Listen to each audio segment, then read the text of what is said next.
yeah. Campus USA, yeah.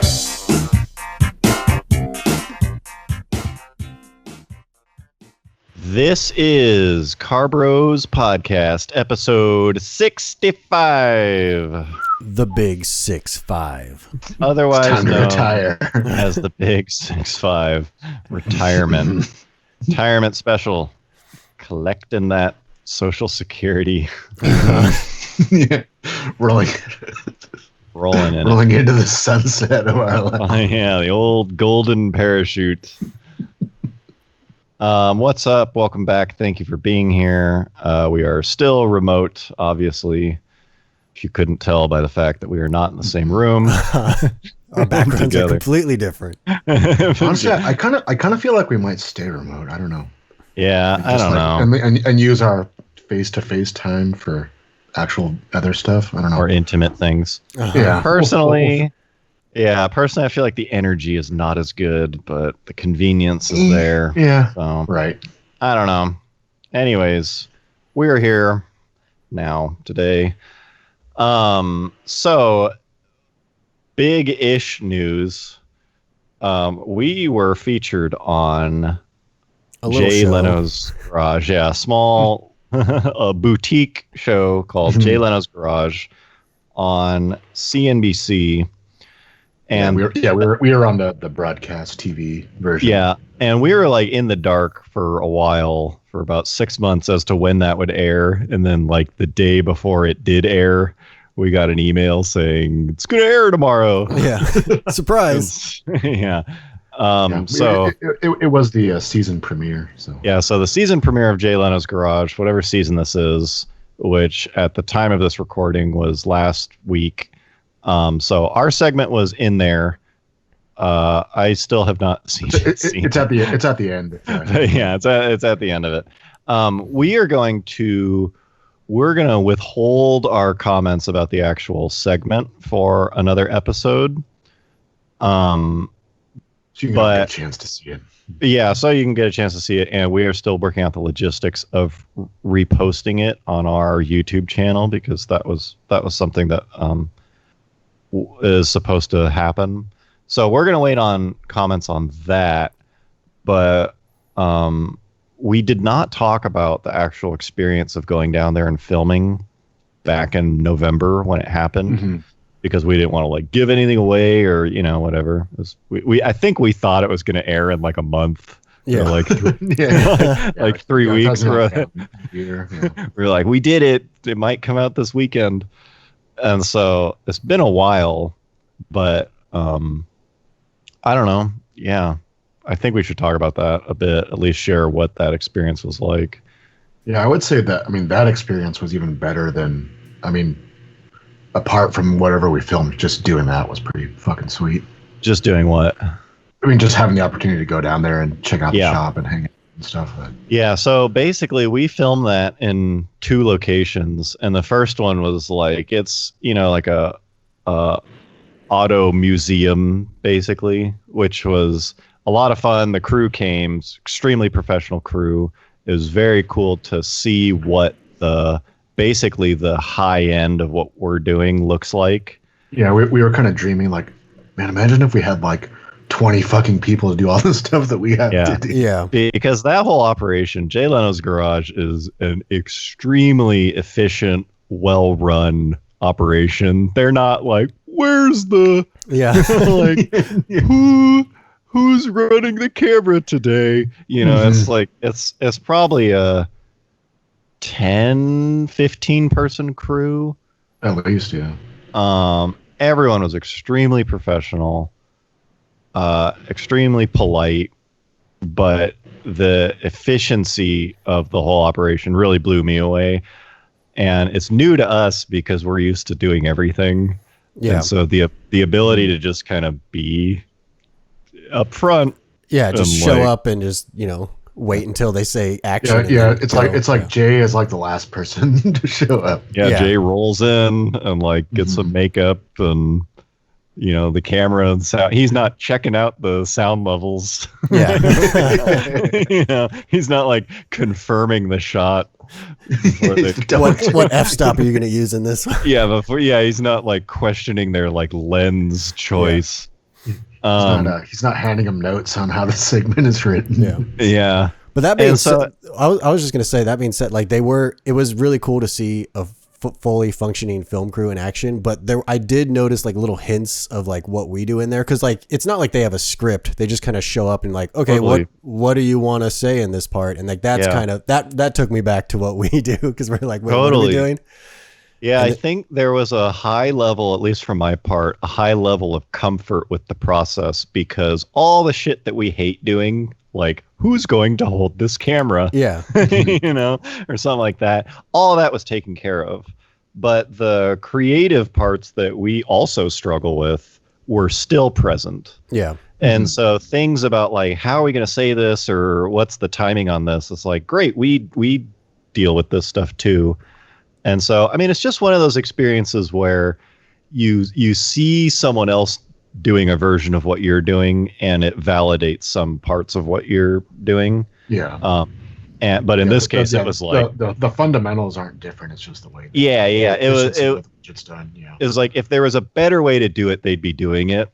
And so the stuff that they were still kind of tripping over, it's like, oh, okay, these obstacles are going to be there no matter what. So yeah, that whole thing was very positive.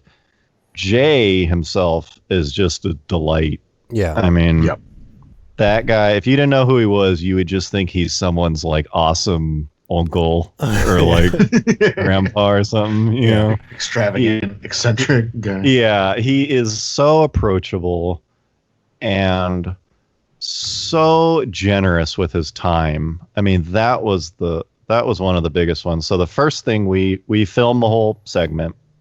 That, was cool experience. And then they filmed the kind of static shots of the car back in his garage. They have this like the kind of lighting and camera setup. Yeah. Very cool, like camera tech if you're into that kind of stuff. Back at the garage. And so they take the car there and finish it up. But you're at Jay Leno's garage. You're at his actual garage, where the first part of basically like it's not filmed there. An hour or two just to like hang out there while the camera guys are getting these static shots. Yeah, and so we went back to his garage while they filmed, and then Jay, who Jay's not there. Jay's not like making sure the shots are right again. But Jay gave us a hour tour. Like that, yeah. I would say his over an garage. hour. Yeah. Just us. It was the three of us and Garrett's brother. Mm-hmm. And Jay, and he just walked us around his collection at our pace, basically. Yeah. Yeah, like if we were curious about a car, he'd like go into it a whole bunch. He knew. I mean, he is like the best kind of car enthusiast. He's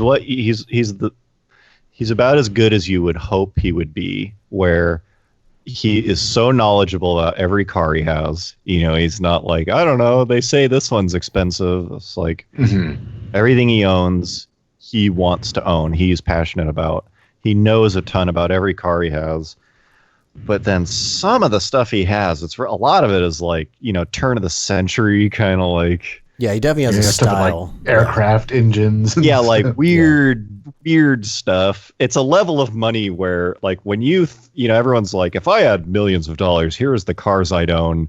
Yeah, I would have a Ferrari. Like I'd have an F40 and whatever. It's like until you've had that much money for a long time, you don't understand that like the cars you want. You run out, that list runs out pretty quick, I assume. Yeah. It's like, there it is, there's my 12 dream cars, and then it's like, what's next? And so to see someone's collection that has been built over like 3 decades of having the means to have whatever they want, to see his taste sort of like have been unraveled.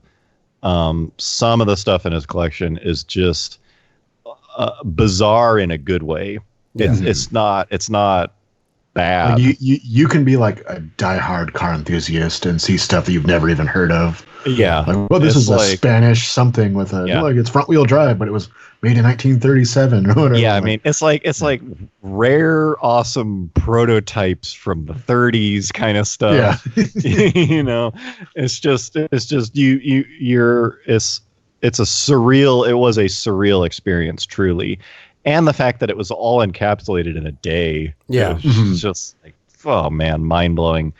But yeah, we had. And the other thing is like he basically has like two huge buildings that are on the same site, and one of them is like the parking collection area, and then he has another one that's like it's just purely where he works, or where he has like a crew.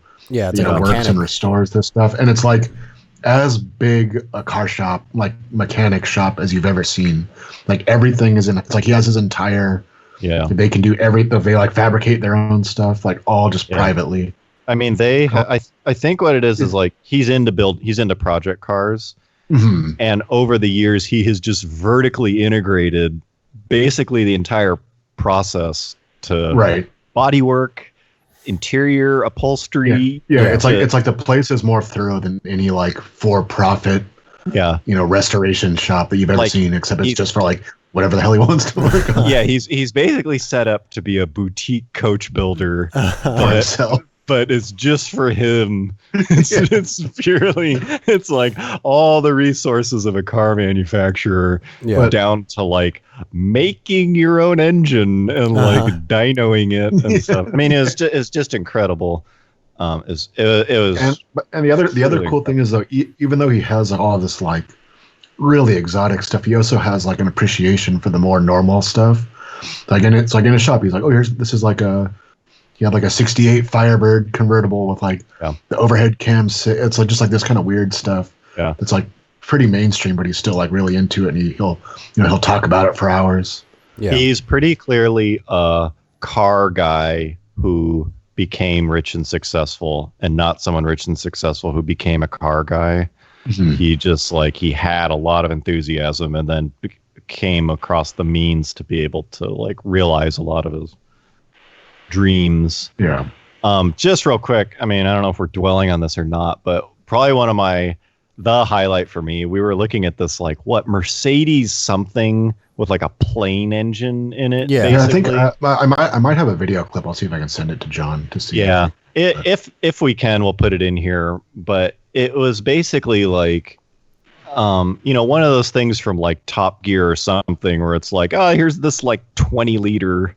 Yeah. Like weird one of those cars from like the 30s or 40s or something, kind of like 2-seat like missile. But it's like the size of a Toyota Tundra. Yeah, it's this like huge thing. But it was also one of those ones which like exposed valve train kind of thing. Like that sort of thing where you start it and it's like there's the rocker arms like doing their thing. Moving. Yeah. And so we're looking at this thing and it's just like, dude, this thing's awesome, whatever. And he was like, I don't know if he asked or what. We're like, can we hear it run? And he's like, sure. And he goes, it's like this 10-minute process, and he goes around and hand lubes. And like you have to like help him. Yeah. Yeah. It's like a 2-man job. Yeah, he like hand lubes all the valves, like all the what is it, the rocker arms, I think. It's like where the like rocker arm and spring, stuff that is now encapsulated 20-liter inline 6 lubricated by an oil pump. But it just went to show he's not like, well, let me go get my mechanic and we'll start this thing. He's like, sure, it was and that's the other thing, like every car in his shop, like he would fire it up for you, right? Like it's not like he doesn't have a car that just sits. Yeah. They're all like driven regularly. Ready to go. If you showed like the faintest interest in any car, he'd be like, either be like, hey, you want to sit in it, or do you want to start it up? Do you want to fire it up? Let's do it. Like, and it was just like, holy shit, that's so sweet. Yeah, and like the craziest thing that I noticed is that he does not have a daily driver. Like he literally doesn't. Those are his daily drivers. Like you'd expect, like even if you're super into cars and you own 50 cars, like you still have whatever, a pickup truck or a Tesla that you like drive to work, that you drive 70% of the time. But like because we went to 2 locations, he showed up in his GT350R, newer Mustang, and then he drove from there to the shop, which was like 15 minutes away, and then he left in some weird Citroen. It's like a 60s Citroen or Renault or something. Yeah, I can't remember. He does not have a daily driver. Yeah. So it's like 10:30. He hung out with us to the end. Yeah. I mean, he spent his whole day there with us. I mean, whether or not he planned to be there or what. And so it's like, we're all said and done. We're wrapping up. We're loading the Fierri back onto the trailer.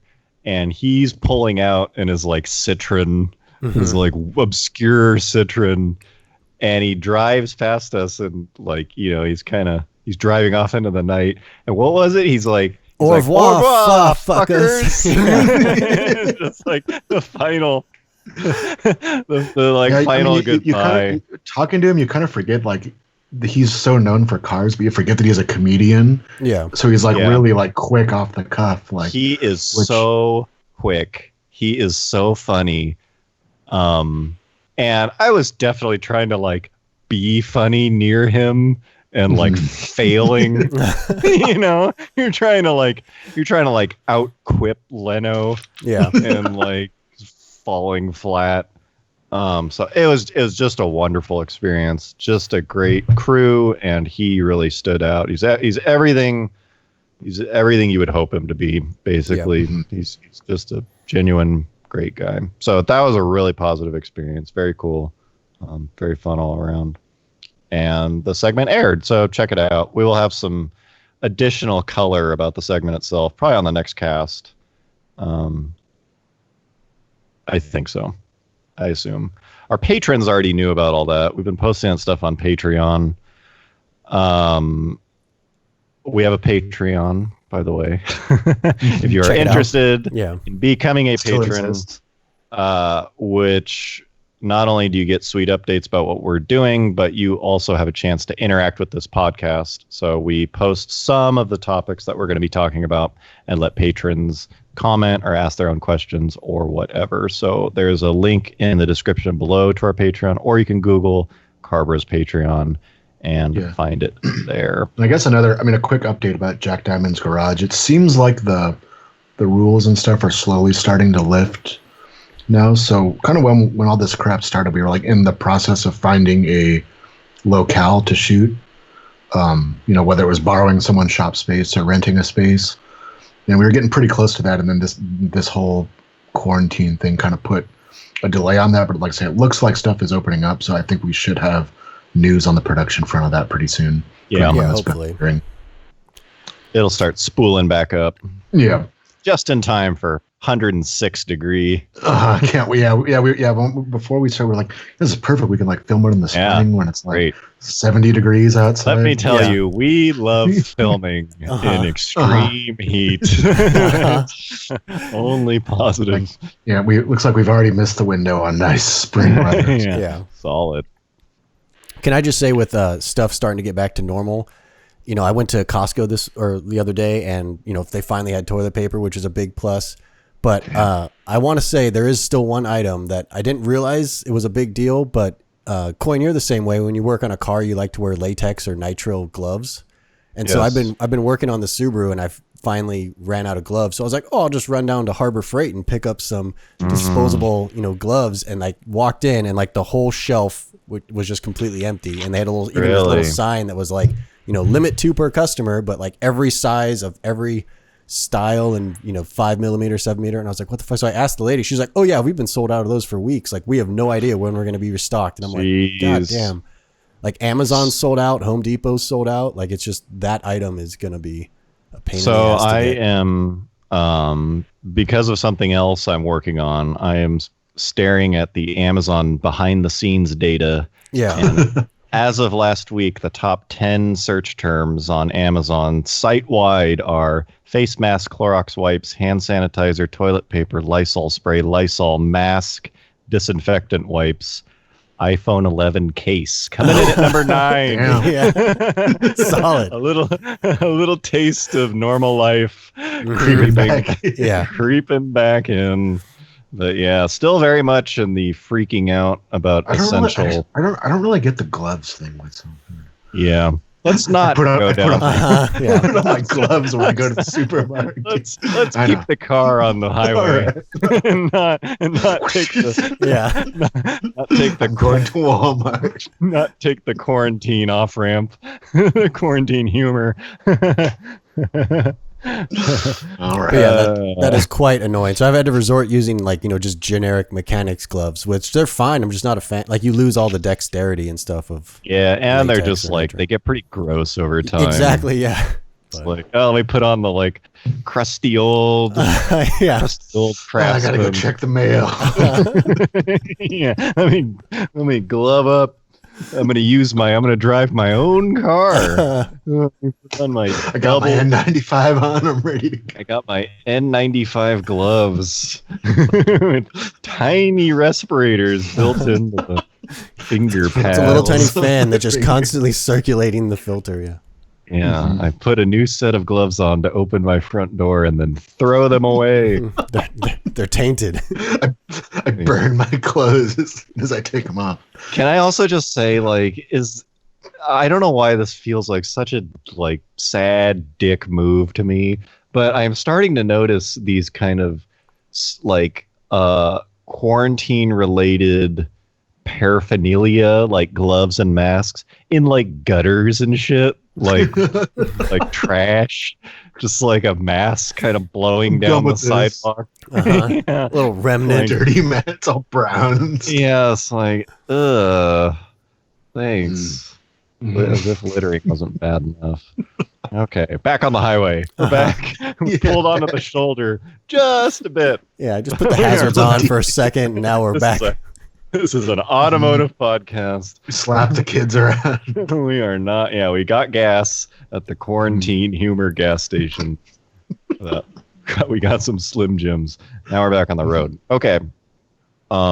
So I spent about a week fixing and detailing something mundane on the M5, and I'm not even going to mention what it was. Just so that I think we know. Yeah. Because I feel like every week I talk about some boring thing that I went way overboard on, about how I like glued sandpaper onto Q-tips and was able to like polish the volume control on the infotainment. But There's a crumb that was stuck in there since 2003. I used the WD-40 straw and attached it to my vacuum. I was able to suck the dirt off the individual carpet fibers around the gas pedal. But I have come across a product. I am not being paid to endorse this product, but it's a glass cleaner, and I think anyone who, even if you're not into detailing cars, it's like cleaning glass is kind of a pain in the ass, just no matter what. And like, It never really works how you think it is. yeah, it's just hard to get really good glass. And I've used a couple different products, including Windex, which like is just the household name and like kind of the worst one somehow. It's like Windex is kind of lame. I've used vinegar, straight white vinegar and newspaper before, and that actually does a pretty good job because newspaper doesn't leave little like paper towel fibers. But I have come across this product. Someone recommended it to me. It's called Perfect Glass. And I think Perfect Glass. It's not Perfect Glass. I think you can get it Shout anywhere, out. like Amazon, maybe like even some part stores carry it. It's a pretty well-known product. But it is a glass cleaner, marketed as a glass cleaner. But it is isopropyl alcohol based. So, which is already a very effective just cleaner in general, and hand sanitizer. There might be. But it's an awesome glass cleaner. First of all, awesome glass cleaner. It truly is a solid glass cleaner. But I was doing a shot under the GT2 RS for an upcoming Pure video. And so I had it on a lift and I was shooting its guts. Basically, I was like taking a picture of its like innards, its underbelly, and it was pretty dirty. And so I was like, I need to clean up the bottom of this car. And the owner was like, just use the glass cleaner on the like oil pan and shit, like parts stuff. And I was like, it's glass cleaner. And he was like, "Hey, it's kind of like shampoo, body wash. Like, It doesn't matter. it's all kind It's all of same bullshit." stuff. Yeah. Yeah. And so credit to him. I don't think he knew what he was doing, but I used Perfect Glass to clean stuff under the car, like control arms and like panels and shit. And it did a really good job. And then so the story is I have since used Perfect Glass to clean all sorts of shit. My laptop being one of them, clean the entire thing as like a spot detailer. Yeah, I haven't used it as like a household cleaner, but it is a killer all-purpose parts cleaner for random jobs. It has replaced Simple Green for me because it's a glass cleaner, so it leaves no residue. It's not some like auto detailer with like shiny finish. It's like if you just need to clean something effectively, it kills for that. So like I've been very impressed with that product. So check it out, Perfect Glass. It is good for just about every possible cleaning scenario. Not to burst your bubble, but I've known about this for like the past 2 years. Like our friend Nate actually showed this to me. Perfect Glass? No, not Perfect Glass, but just using glass cleaner, like to clean like pretty much anything on a fucking car that's greasy, like under the car or something. Because when Nate was installing the coilovers on Garrett's old GTI, I was there just hanging out and filming it for fun. And he had this like aerosol glass, like foaming glass cleaner. And he was just like spraying it on all the fucking like control arms and all the suspension parts, like cleaning it all off. And I was like, what are you doing? And I was like, what is that? He's like, oh, it's just glass cleaner, but it gets all the grease off. It works great. And I was like, holy shit. And so I bought like a case of it on Amazon for super cheap. And I specifically like this like aerosol one because, having to constantly use a pump spray is kind of annoying, but. Yeah, I'm guessing he was using, it's called Sprayway. Oh yeah, I think that's it. Yeah. That is, and I've used that too. That is also a very effective one. Yeah. But I kind of don't like, it foams. Yeah. It's like it's an aerosol and then it foams and it kind of gets everywhere. So it's good for those jobs where you're just like exactly, hose down the fucking wheel well. Yeah. But yeah, my guess, I haven't looked into it, but I would not be surprised if Sprayway is also isopropyl alcohol based because that's really the magic. That stuff just evaporates into nothing. Yeah. And but yeah, I think you sell more if you market it as a glass cleaner than like, I don't know, spray it on greasy stuff. Cleaner. Yeah. But yeah, pro tip, Sprayway and Perfect Glass. Just keep it in your just keep it on your tool belt. I bet everyone's just going to be like, yeah, duh. Idiots.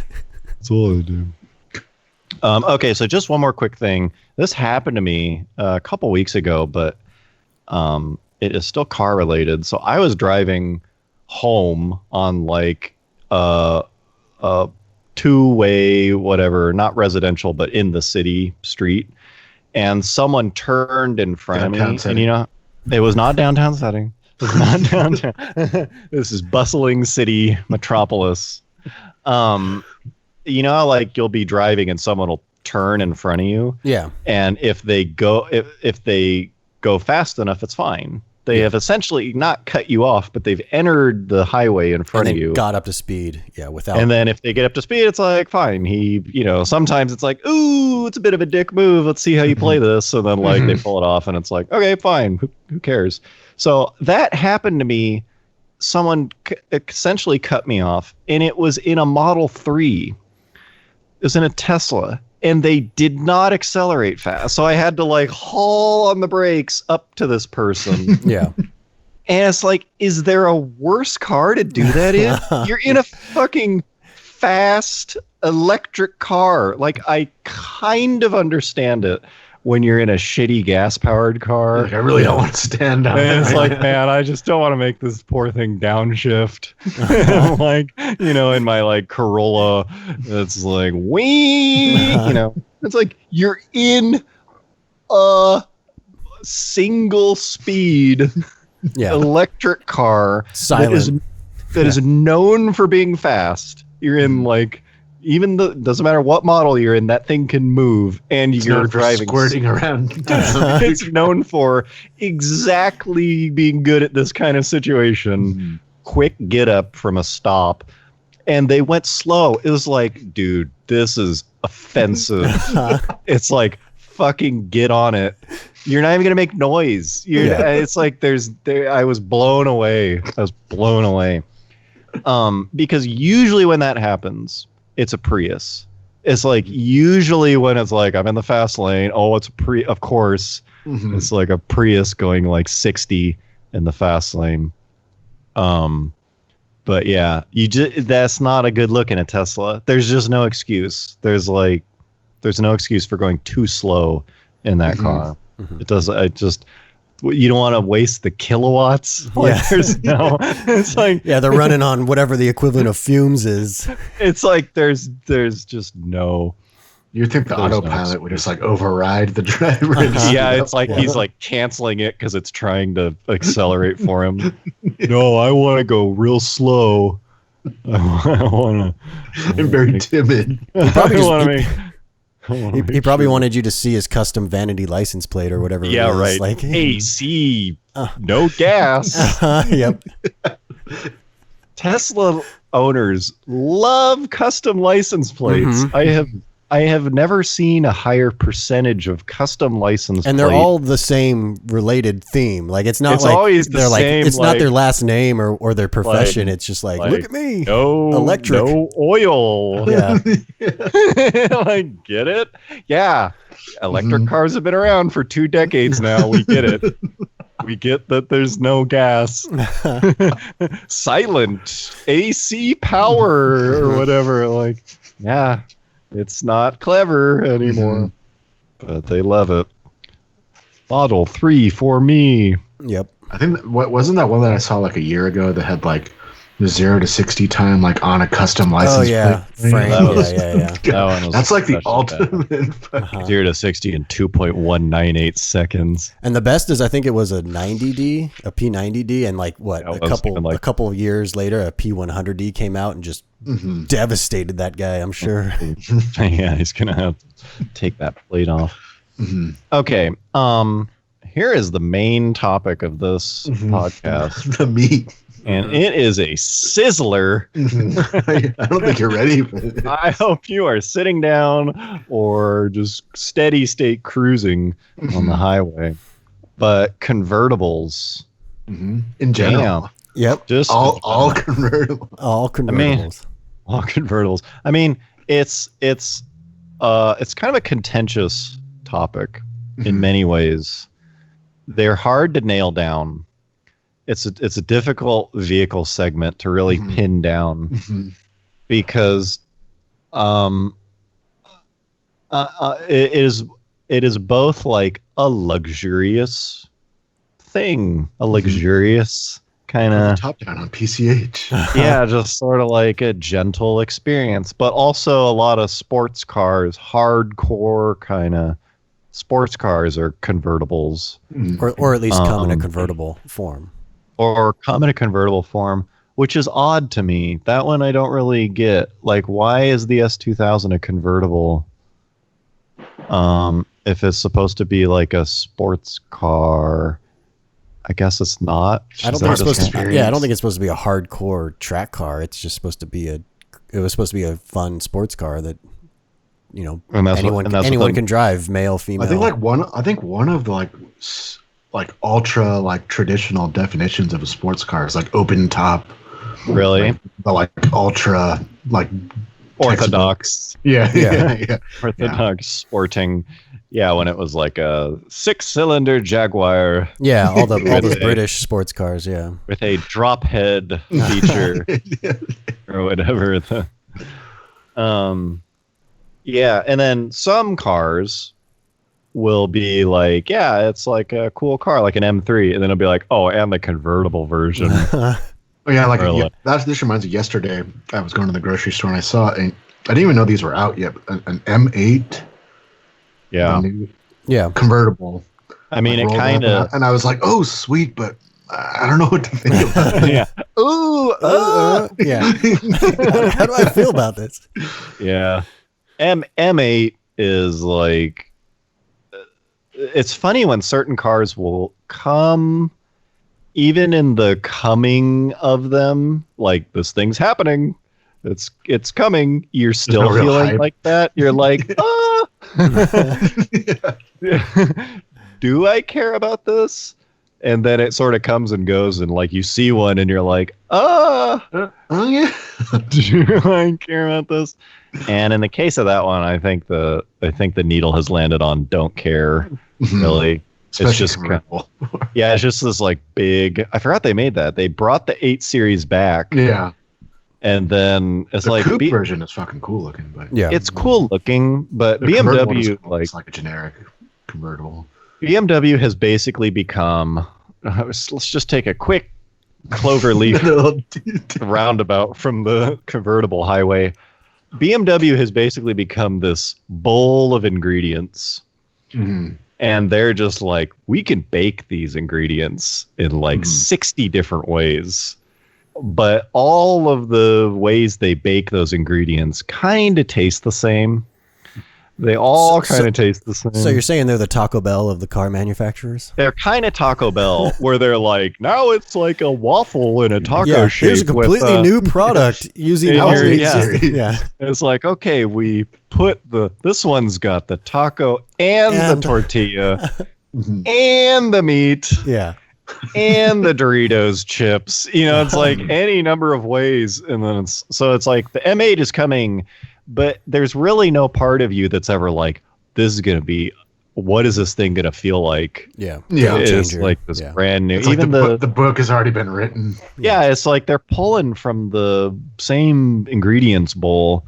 And so it's like, it's cool, but you kind of know what you're going to get. And it makes it, unless you are just down for BMW, which, you know, a lot of people are, it takes a lot of the sizzle out of it.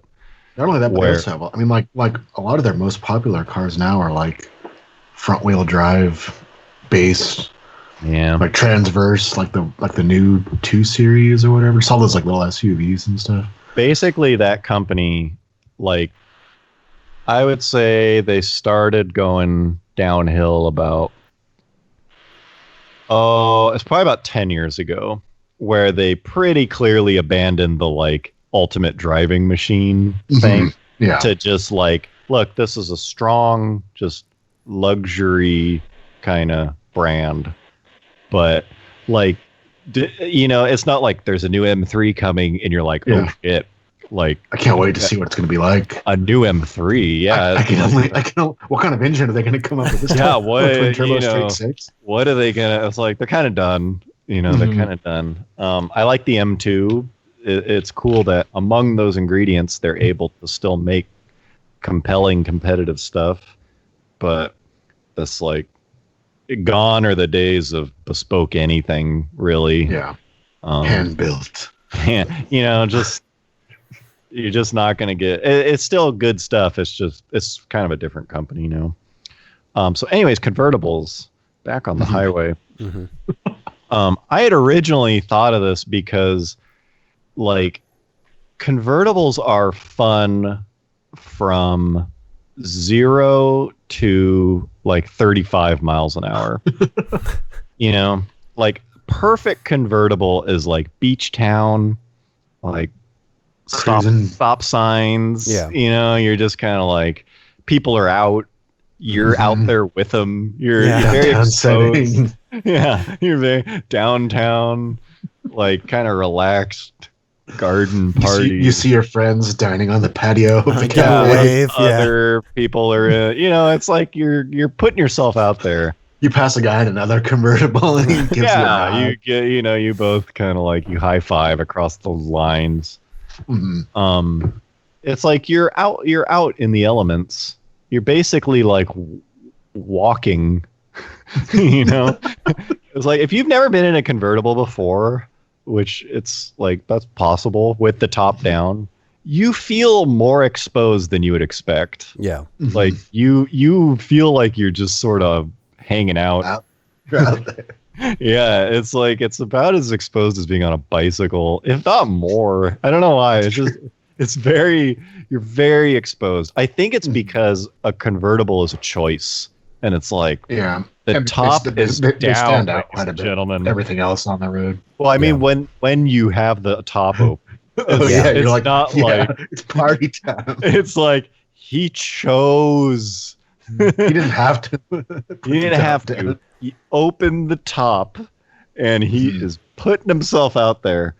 And so but it's a cool experience. But as soon as you turn on to like a not that setting street, where it's like, yeah, we're downtown and like the music, playing the music or whatever, and then it's like, oh, now we're just like on the 4-lane, like going 70, 55 mile an hour, or like the highway's the worst, and then it's just like then you're in a fucking hurricane. Then it's like this part's less fun. And so it's like there's a time and a place where in that setting they're dope. It's like they are a lot of fun. But then in all the other settings, it's like, wait a minute, this part's not fun. Yeah. Well, and then when you see a convertible with the top up driving on the freeway and it's all like blowing out. Yeah. They also age very poorly. Yes. Yeah. So the thing that originally got me on this topic was when people are on the highway in a convertible with the top down, but the windows up. Yeah. It's like all full up. Well, to get the whole like so that their hair is not going like forward and stuff like that. Yeah. It's still offensively windy and loud, but now it looks really weird. But it can pull you into manageable with the windows up. But you look looking like a complete idiot. You look like such a tool because it's like, like I don't want the wind. It's like I would put the top up, but I'm going too fast now. It's like I made the decision a mile ago. I found a nice happy medium. Yeah, it's like I don't know. I like sometimes I'll see that and it's just like, oh man, that's like a pretty weak look. Couldn't commit. So I have two convertible stories that I thought of. One of them was when Garrett owned his Miata and we were living in LA. I forgot what year Miata it was, but it was like 08 or something. Yeah. He picked me up from work to go to lunch, and we went to the In-N-Out Burger near LAX. And top down, and I think that was probably the first time I've ever really been in a convertible, or it's definitely a vivid memory of being in a convertible because we were driving down right by LAX, and so like airplanes are flying overhead of you, and so it was crazy to be like, holy shit, you could just look straight up and just see the fucking airplanes. It was a good first time. It was just like, whoa, there's so much headroom in this convertible. Majestic even. Yeah. And then the other story I have is in college, I worked as a valet parker driver guy at a kind of a fancy hotel in Marina del Rey, which is like a kind of a beach city near Venice, Santa Monica. Convertible city. And so the guy hands me his little ticket to get his keys, and it's a Mustang. So I run out to the parking lot to get it, and it's a convertible Mustang. And so the top's up, like, because it's parked and locked. And so when I get in it, I'm like, I bet you this guy's going to want his top down. So I put the top down for him and then drove it out to him. And he was like, oh, you put the top down. And like, he was very disappointed by my decision. And so he gets in it and instantly puts the top back up and drives away. Yeah. Takes away your tip. I was like, damn, I bet I made the wrong call on that. I thought it was a nice night for the top down, but... Everyone I know who owns a convertible, it's like maybe it spends realistically, it's probably 96, 8% of the time that top is up. Yep. Because it's like some people have convertibles for like a second car. I think a Miata is actually a very popular, mature kind of second car for people. It's not like... I don't think I've ever driven a Miata with the top up. But I just mean like it's normal to have one as like not your daily driver. Right. Like, let's have the fun. But a Miata is so small that like someone like me, like it's like driving with the top up is not fun. You gotta put that on. Yeah. But some people will just have daily drivers that are convertible. Right. Yeah. And it's like you're commuting in that thing. You're not gonna put the top down. Yeah. And so like there's gotta be this like slow kind of tension that builds up where it's like, why do I have a convertible if I don't have the top down? Like, is today a good day to put the top? Shouldn't I have my money if I have stuff? Shouldn't I have the top down? You know, it's like you're like pushed to do it. Yeah. Yeah, but I was kind of thinking with, gas cars supposedly going away, I could see the convertible becoming almost like the idea of an electric convertible sounds pretty weak. You think so? Like, I think that's cool. I don't really. Maybe if it's like a purpose built like electric sports car, which doesn't really exist yet, then maybe. I don't know. Like a Tesla, or like I dropped the top in my Tesla. I could see them doing it. Yeah. That makes more sense to me. It's like the silent little magic car. I don't know. I feel like at least if you like cars, I think the cool thing about a convertible is like hearing the engine to me. Think so. Banging through that's why I like Miatas and even like. I respect. I don't want to own one, but I respect the Mustang GT convertible, just because this like adds to the experience. But that is I could see like more people gravitating towards that in the future as cars become gas cars become more of just toys. See, I mean, this is just again the wide breadth of convertible vehicles. Where maybe a sports car. Maybe that would be dumb electric. Although I think the Tesla Roadster was a convertible, wasn't it? Yeah. Target, whatever. Or whatever it was. But like a Bentley, whatever convertible. That's not about hearing the engine and stuff. That's just about putting yourself. That's just about being out there. And so I think electric cars would replace that for sure. Like I can see. There hasn't been an electric convertible aside from the Tesla Roadster, not that I know of. Not yet. I could see it happening though. Well, VW has that like dune buggy concept thing. That's kind of its own. That thing's pretty sweet. But yeah. Like electric dune buggy. Yeah. Yeah, we'll see. Mm-hmm. Yeah, convertibles. It's like on one hand they suck, but on the other hand they're pretty sweet. So I don't know. Depends on the situation. So a couple of our patrons wrote in on this topic, and first off, we got Jake. Sup, Jake? Is that his whole name? He responds with "Sup, guys." On the convertible topic. Sup, Jake? I never seem to see anyone under the age of 37 driving them, besides maybe an NB Miata on a mountain road sometime. As a ginger, they are completely out of the question for me. I get a sunburn on my arm just from having the window down. I don't feel like whipping out the SBF 50 every time I want to go for a drive. Yeah. Why? What is it about the age of 37? That's a very specific age, which we are also getting close to. So it's true. Yeah. The other thing, what he is touching on too, is usually convertibles are nice weather things, like top down. But if you're like an older male or you have short hair anyways or whatever, it's like you're going to get blasted on the by green sun.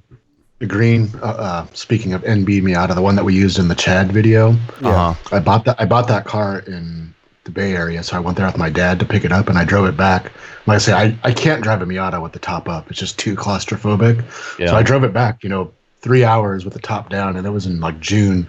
And that was like one of the worst. And it was like just my arm was like shredded red because I you don't think like, oh, I'm getting on my convertible, I better put sunscreen on. Yeah, well, Jake does. It didn't really cross my mind, and I paid the price on that long drive back. But it's like whether it's sun exposure or just keeping your hair from going everywhere, it's like you kind of need a hat. That's not a problem for me. It's like convertible. Then you have to worry about your hat maybe blowing off. Yeah, they should do some hat clips that like go to the seat kind of thing, like a Hans device, but for your hat. Yeah, a hat Hans. Yeah, I mean, I think to Jake's point, you just gotta suck it up because it's stop being a little bitch, Jake. Yeah, look, Jake. Yeah, I don't know. It's like That's part of it. And I'm sure that's a consideration where there are people who are like, wow, this is it. This is the time. It's sunny. We're at the beach. Convertible. And it's like, but that sun, I don't know. It's going to get me. Maybe today is not the day. Yeah. Gonna like lube up. Bathing suit. So next up, we got Chris Coyne, who wrote in. What's up, Chris?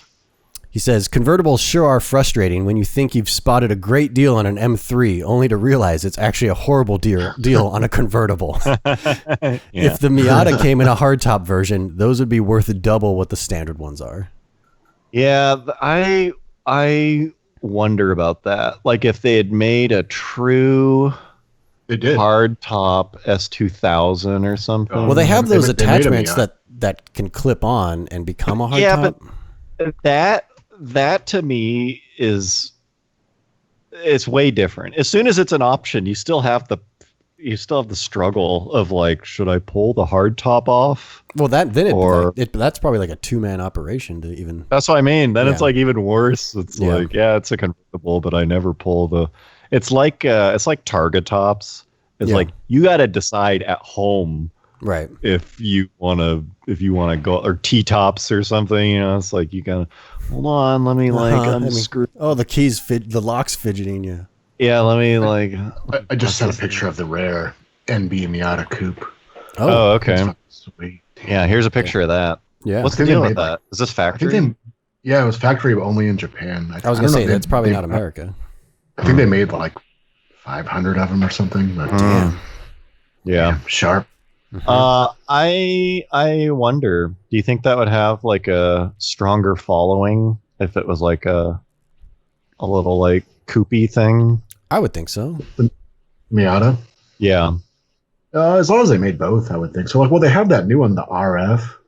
Yeah. Which is like kind of like that, but it's still a weird power target, I think. Kind of different, I think. Yeah. Yeah. I think it'd be cooler if it was more like a dedicated coupe. Yeah. Well, actually, I've been staring at this Miata Coop photo. Mm-hmm. Yeah. And I'm kind of agreeing with him. I think this would be a different car if it was sold in a coupe. Because right now to invest in the Miata like subculture is kind of a statement. You have to, it's like they are one, and the whole convertible thing is just part of it. It's baked in. Yeah, it's baked in. What's funny is that most people seem to like Miatas, like despite them being a convertible, as opposed to like because. Yeah. It's like, it's not like I love an open top, so that's why I bought a Miata. Yeah, but I think it keeps a lot of people away because it's like, I don't want to be a Miata owner. You know, it's like, it's a especially whole thing. in like probably people in other states, like in non-sunny states, I should say, because like I guarantee you, like there's not an NB Miata out there that doesn't have a leaky roof or something like that. Yeah, you got to keep up on it. Yeah, but yeah, this coupe thing, I could see that kind of blowing up and still being kind of a like trashy subculture, because Miatas are like, they're not ruined, but they're a little stancy. They're getting there. Yeah. They're getting a little, they're like drifting. I think if they sold a coupe, they would have gotten there real fast. Like they would have, because it's just this, how many small. I mean, the FRS is basically the coupe Miata, really. Yeah, that's a good point. FRS is. And they are well on their way. they're deep in the culture. Those cars are being wrecked at way faster rate. Mm-hmm. I mean, that's like the mark of success for a company, is how soon after you release the model is it seen as like a trashy, like like kid, you know, like fucked up wide fenders and like slammed stands. Is it like, how soon after you release it is it like difficult to find a clean one? Yeah. It's just like, that's the metric of success. So I would say FRS very successful there by that metric. Yeah, I agree. I'm there with him. All right. So last up, we have Quinn Milton. What's up, Quinn? He says, "Remember those Dodge convertible trucks? Yeah, I want one." I do not. And so we were Coin and I were not familiar with it, but I did a quick Google. He's talking about the Dakota of the early 90s. Yeah. Damn. It's fucking banging. I am Fucking looking at party this. on wheels. That is party time. Wow. It's There kind was a of lot of like, Jeep-esque.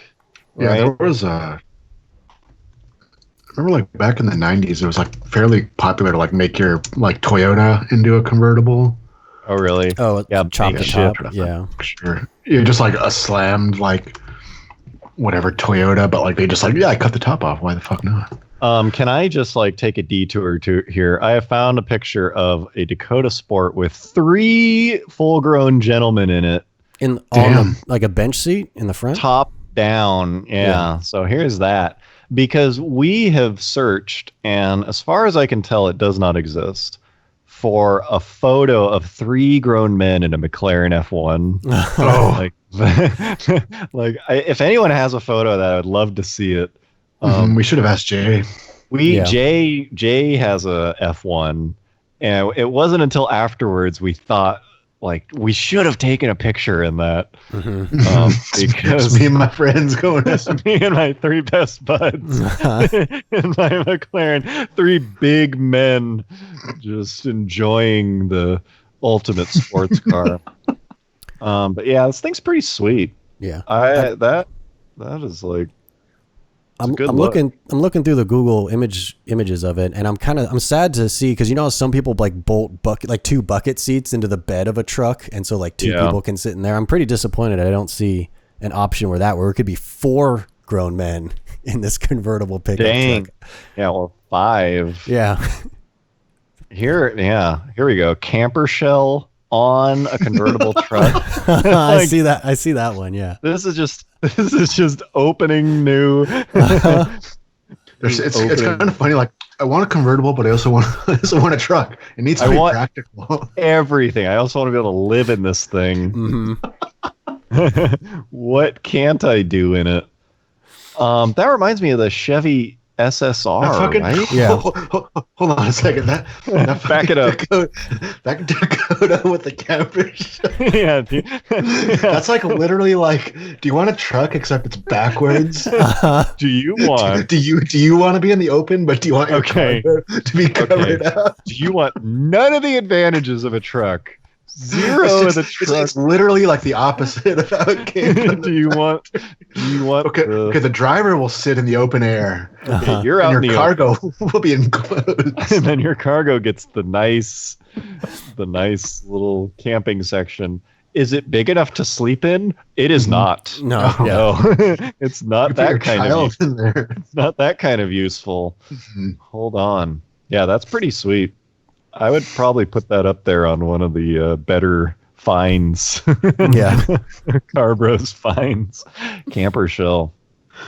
But so yeah, SSR, right? Isn't that a convertible? Yep. Yeah, but that was like so over the top styled that I guess technically it's a truck, but I don't think anyone ever used that as a truck. It was strongly on the like boulevard.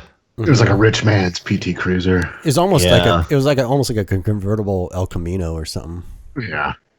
Yeah. Those are kind of neat. I will not say that they are aging poorly.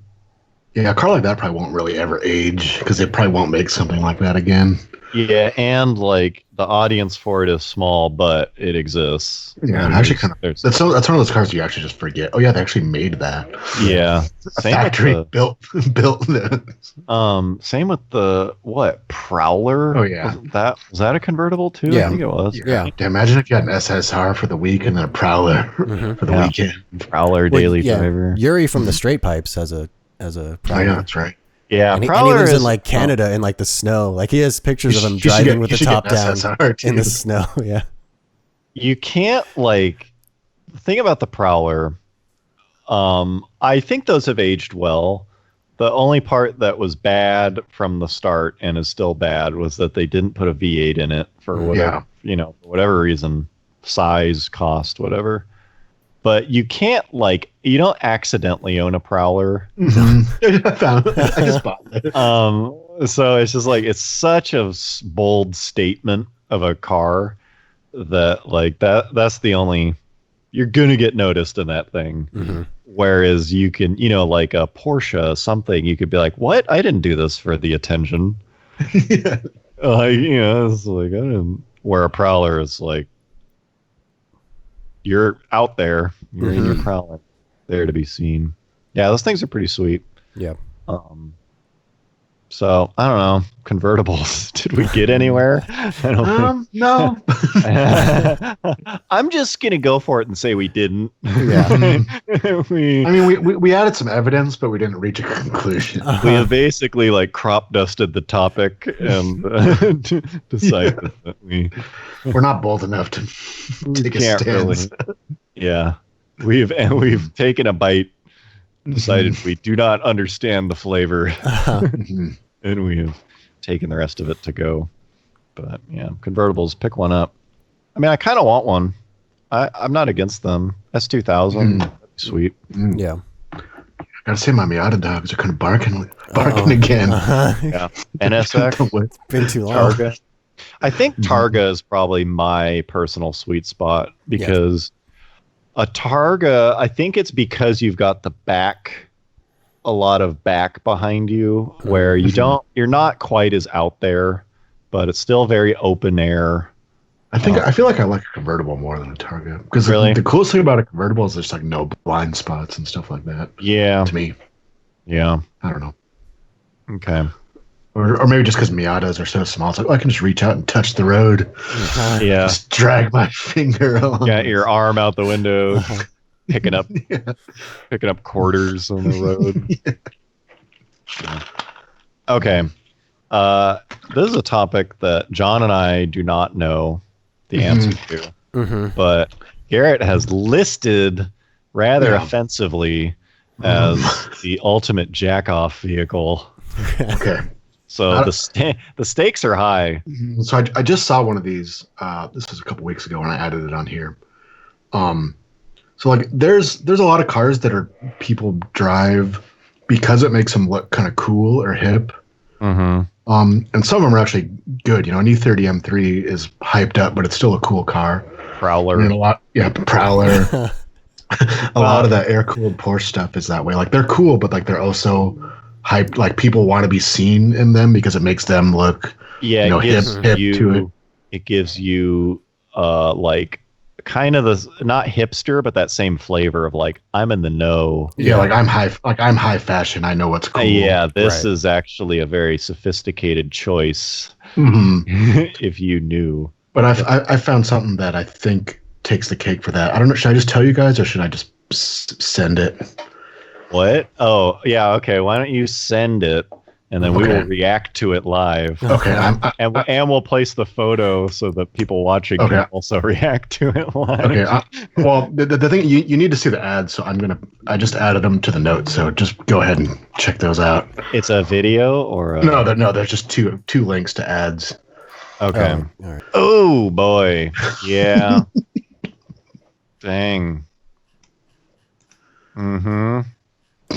Okay, so if you are audio only, what has just been flashed on the screen is the Volkswagen Eurovan.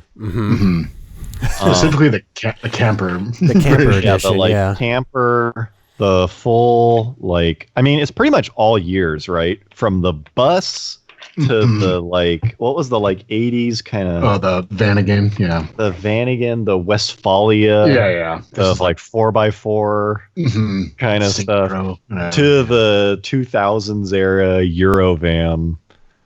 The Eurovan is probably the worst. I agree. Yeah. Because it does $32,000. Yeah, and first of all, the price. That's what you're really calling attention to, right? Insane price they come in. That's why I added the ad. Yeah, because an older one, it's you kind of have to know about fixing cars and stuff. It's kind of like an old air-cooled Porsche where it's there's a lot of upkeep and knowledge. Yeah, and there's also a lot of character. But it's old, and yeah, it's like it's got a lot of character. Whereas these are modern enough to not be cool. have that type of character. I don't know anything about them, like about if they're actually like worth it. I don't either, but then I saw these things and I was like, those prices can't be. The other one is a 2002. Yeah, it's a $44,000. Yeah, so this is I mean, you probably look it up, but it's gonna be difficult to describe. But it's just a van. It's a Euro van. It's like built out modern Westphalia. Yeah, like pop up tent kind of thing. But $44,000 with 60,000 miles. I mean, maybe the stuff that these are outfitted with is like really expensive, high end stuff. I don't fucking know. But like, why would you not just buy a Ford or an actual RV or like what? I don't get like why. Yeah. What are you gonna do with this thing? Yeah. Okay, so it's a van. I paid $50,000 for it, but it's a Volkswagen. It's cool. Yeah. I've been told. Like, there's no way that fucking thing's reliable. That's like a shitty era of VW too. Yeah. So it's not like a Toyota where like, oh, it'll run forever. Yeah, that was rare ass van is like easy to maintain when you're like out in the fucking Rockies. Yeah, that was. Oh yeah, I bought the VW because it's kind of cool and it looks cool on Instagram. The like 80s or whatever, the Westphalia stuff. They're finicky. It's like they're not. They're gutless. Yeah, it's not a Rubicon. You know, where it's like this thing has gotten me. Like, why don't you just fucking buy a Jeep? Like, you can buy like a brand new Jeep for the fucking price of this thing. Well, you can't. To be fair, this thing is like you sleep in them. It's pretty outfitted, but I don't know. People you can buy like an actual RV for $10,000. Yeah. People. I think my dad's like 30-foot RV was like half the price of this thing. Yeah. And it's small, but I don't know. It's like, yeah, if you have more than one person in this, it's like unbearably cramped, I'm sure. Yeah, I mean, I'm there with you on the price. I wouldn't hate this thing if they were. Yeah. I looked in like the regular Euro vans are kind of expensive, but they're like not bad. They're like $10,000, which is still kind. I mean, they're still kind of a lot of money, but this is just. So unless all this camping shit is, I don't know. I guess it's not cheap, but I don't know. I feel like you buy this to make a statement. I guess is my point. You don't buy this because you're into the outdoors. You buy it because you're into the outdoors and you want people to like know you're into a very specific type of the two Yeah, this is air cooled Porsche mixed with outdoor flavor. It's two. Yeah. It's two intersecting full of hype segments right now. I am outdoorsy, which let's be honest, for the majority of people means I drive to like national parks and like camp in the campgrounds, which is exactly what this guy is doing. And like go on a hike or two. It's just I put my bicycles on the back of it. Yeah, I'm not saying I'm hardcore or anything. But I'm outdoorsy, but I want a little bit of luxury. I want a stove and a built-in kitchen and a bed to sleep in. Which is fine. Who doesn't? But is that like coupled with? You're not gonna fucking hit any trails in that thing. Wait, this thing isn't even. Is this even all-wheel drive? I don't know. I think it is. It says front-wheel drive on the ad. Yeah, my guess is it's not. That makes it even worse.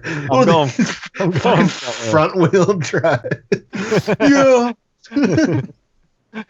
Those hard to reach places what you want is a 4,000-pound front wheel drive minivan. $44,000. Yeah, I mean, if you're actually cool, the actual cool version is a Mercedes Sprinter van.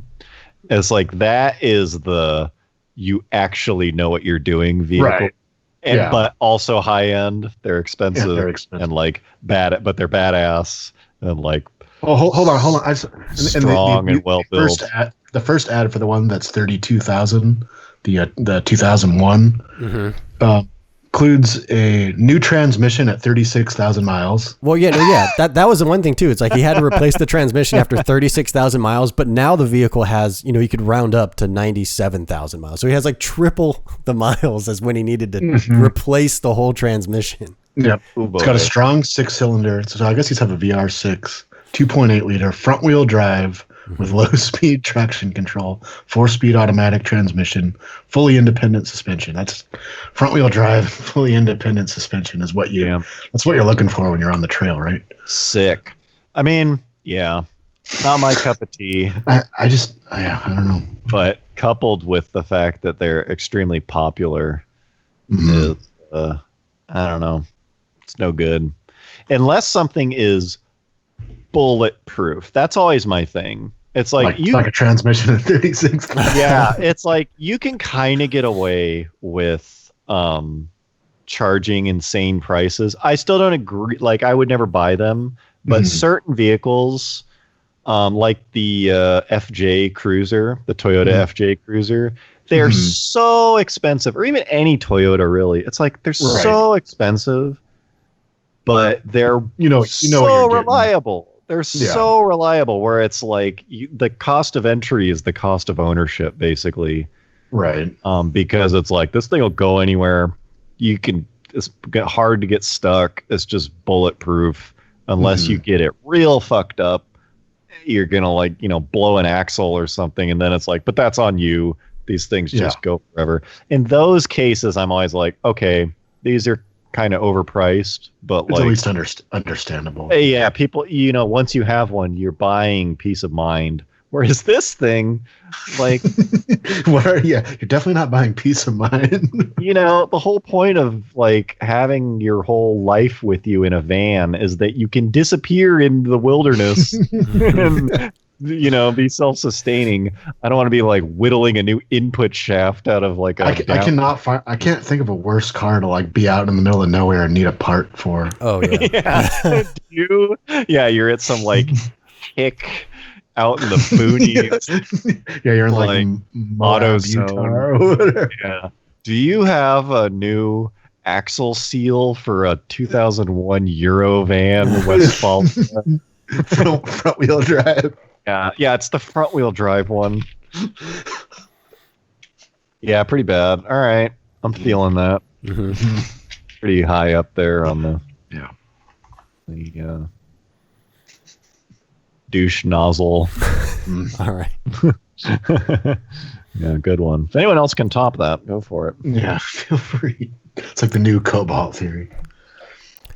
All right, so our last car-related topic comes from Patreon. It comes from Tim Dempsey. What's up, Tim? He says, "G'day, mate. What do you bros think of Suzuki?" Isn't Tim in Australia? Is this the hot chips guy? Oh, I think so, yeah. That way he's g'daying us. So he says, "What do you bros think of Suzuki? Should they make a return to the U.S.? Do they even make cool cars? I feel like their lineup's pretty weak, but at least the Jimmy's cool." Suzuki. We talked about Suzuki on here, right? We made fun of their commercial. Yeah, I think so. Yeah, the Forenza and something else. I think. Yeah. I actually don't know anything about Suzuki. Are they Japanese? They are. Right? Yeah. Suzuki is like the last name. Suzuki is like Smith in Japan. It's like really? The name Suzuki is like their like default name. John Suzuki. Yeah, I think it's literally Taro Suzuki is like John Smith in Japan. When the police can't identify. Yeah. That's their John Doe. What do we got here, gentlemen? Well, Taro Suzuki. Got Jane Suzuki. Wasn't that weak ass hatchback that Garrett was lusting over a couple months back, a Suzuki, the one that was like petrol engine? That was talking about the Swift, wasn't it? Swift? No, that was a Swift. It was like some special edition of the Swift though. It was so lame. I don't even remember what company made Suzuki it. Swift GT. Damn. Yeah, maybe. There you go. Oh, okay, there we go. Here's my whole thing is that you are just never going to be successful in America with a name like Suzuki. Well, their motorcycles are. Yeah, their motorcycles are very popular. You're just not going to, well, sure, but you're just not going to make a car. It's like to the common person, that name doesn't have enough. Mm-hmm. Like, what'd you get? Oh, a new Suzuki. It's like, it's too close to Pazuki. Yeah, that's my first instinct. Yeah, it just doesn't carry enough weight. Like Suzuki unveiled their new luxury flagship. Like, what is elegance? Suzuki. Yeah, it's like, okay. Their cars, I'm sure, are fine. Mm-hmm. The only thing I know about them is, wasn't most people's like intro to Suzuki that like Pikes Peak? Oh, the Escudo. Is thing in Gran Turismo. Yeah, probably. It's like the fastest car in the Yeah, it was think like it was the sweet, fastest car. Yeah. That's like the only thing I know about Suzuki. What's the Jimny? Is that like a little like? It's like the new Samurai that they don't sell here. Oh, they made the Samurai too. Mm-hmm. Yeah. Okay.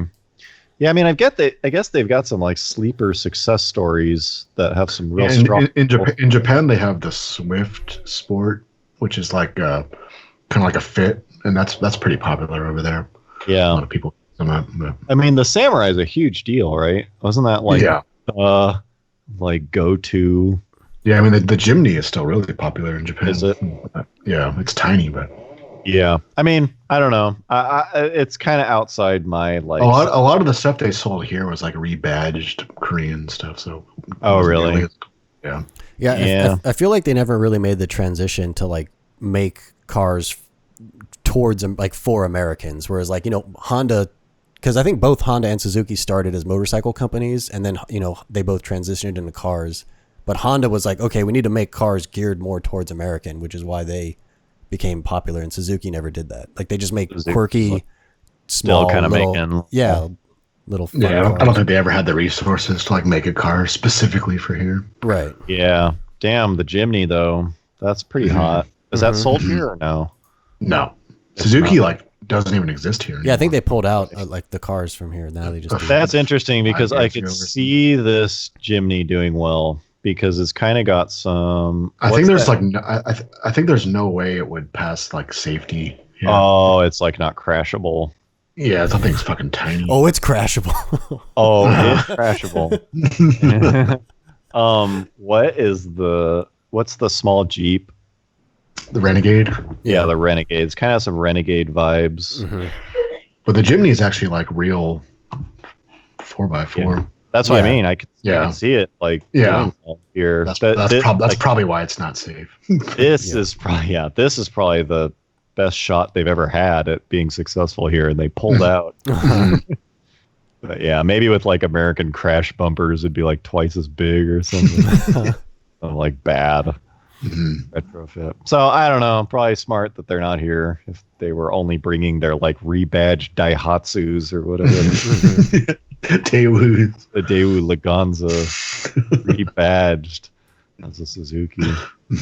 Yeah, no strong opinions. Are they big in Australia or something? I wonder if like Tim is like feeling it over there. I feel their lineup is pretty weak. I would agree since I don't even know what it is. Yeah. Okay. And finally, so recently, I have been watching a lot more Netflix than I ever would have before, because leaving the house is frowned upon basically. But I noticed that Social Network is now available on Netflix, and I'm assuming most people have like seen it. But if you haven't or you haven't even heard of it, Social Network came out 10 years ago, maybe. As a movie with, what is that actor's name? He's in like Arrested Development or something, right? Isn't that the same? Oh no, that's Michael Cera. It's with Jesse Eisenberg. Same thing. It's very common to confuse them. Yes, Michael Cera and Jesse Eisenberg are completely. Are you sure? People. I am 100% positive. They both play kind of like weak. Sure, yeah, quirky, lacking confidence. So, anyways, Social Network, 2010, it came out. Jesse Cera is the star. But it's this whole story about the formation of Facebook, where it's this like young kids. I mean, Facebook was like, it was kind of the first new age started by children big company. Like it was sort of the first like millennial young, like, but cutting edge kind of new type of business sort of thing.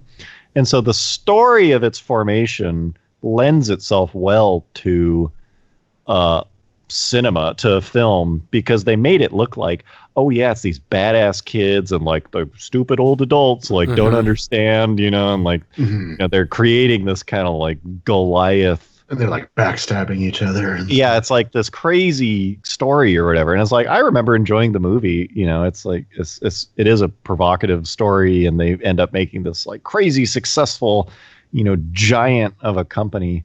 But that was 10 years ago. So in 2010, Facebook was 5 years old, maybe? Yeah. Like, something like that. Yeah, I mean, really, only like really a couple years old in terms of like mainstream use. Yeah. So I think that was I think it started in like 2003. Facebook kind of started when we were in high school. Yeah. No, it started when we were in college, freshman year of college, like 2004, I think.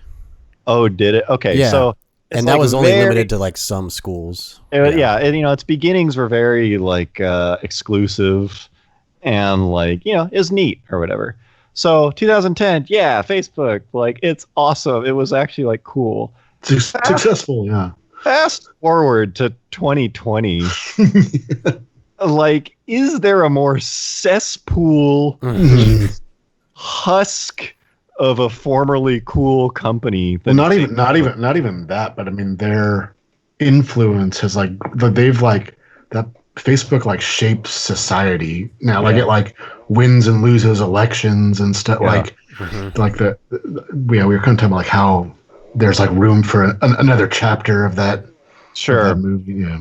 And so we were joking about like a Social Network 2, like a sequel to that movie.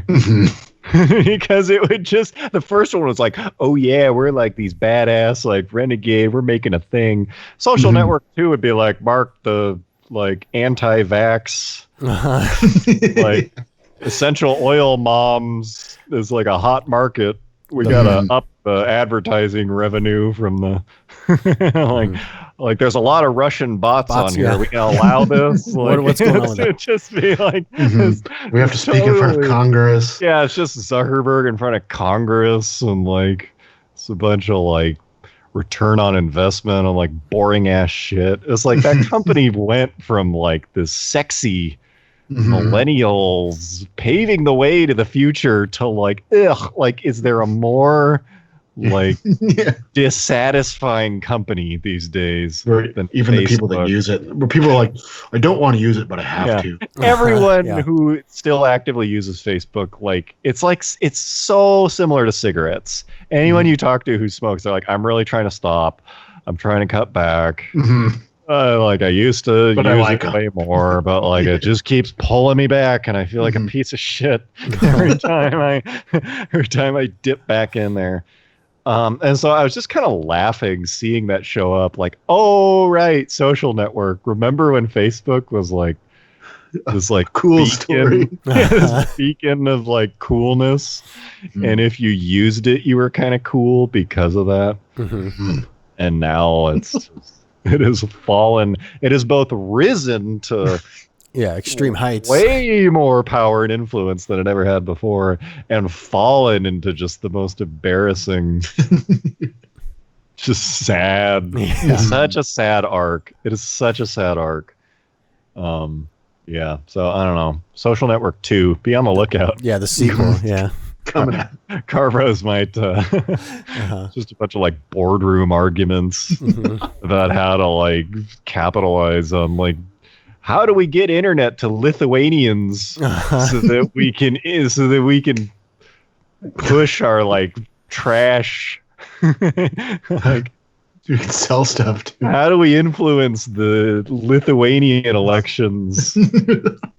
How do we absolutely stomp out any competing social networks that are trying to bubble up these small communities and just swallow them up? How do we make it where a company cannot survive unless they pay us money? Yeah. Didn't Facebook buy Oculus? They did, right? Pretty sure. Yeah, they bought. That was a while ago. Yeah, I know, but I totally forgot that they did, which is crazy because Oculus still actually makes some cool stuff, which is surprising since they're owned by Facebook.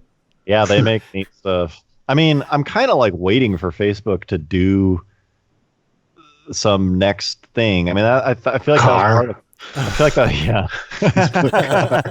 Yeah. It's like, is this it? You're just. It's just essential oil ads, and like pyramid schemes. Like this is the end game. Like I guess this is where the money is. Anyways, Social Network, check it out. It's great. It's a great little vignette into a decade ago when people were like, social networking, what will it be? It's gonna change the world, and it will democratize. There'll be the open exchange of ideas. We're giving the voice to the people. The rapid and open exchange of ideas. Surely not just chock full of Russian bots, political memes. And repost political memes. Yeah. Anyways, okay. Again, we are working on the logistics of reposting the Jay Leno thing on our channel. So if you have not seen that yet, not to fret, because as of this filming, we believe that we are allowed to allowed to repost that. That's been conveyed to us. So that should happen. But if you can't wait, I'm sure there's ways to find that season opener, Leno's Garage. Thank you again to all the people who contributed to this through our Patreon. We love you guys, including all the patrons who didn't add any comments. If you're interested in being a patron, do it. It's a good old time. Get in there, support us, show some love. Thank you guys for listening. Hope you enjoyed this, and we should be back probably 2 weeks. I think 2-3 weeks. That's about the cadence. 3 weeks. Yeah, 3 weeks. Yeah. So thank you guys for being here. Hope you enjoyed, and we will see you next time. See you. Bye-bye.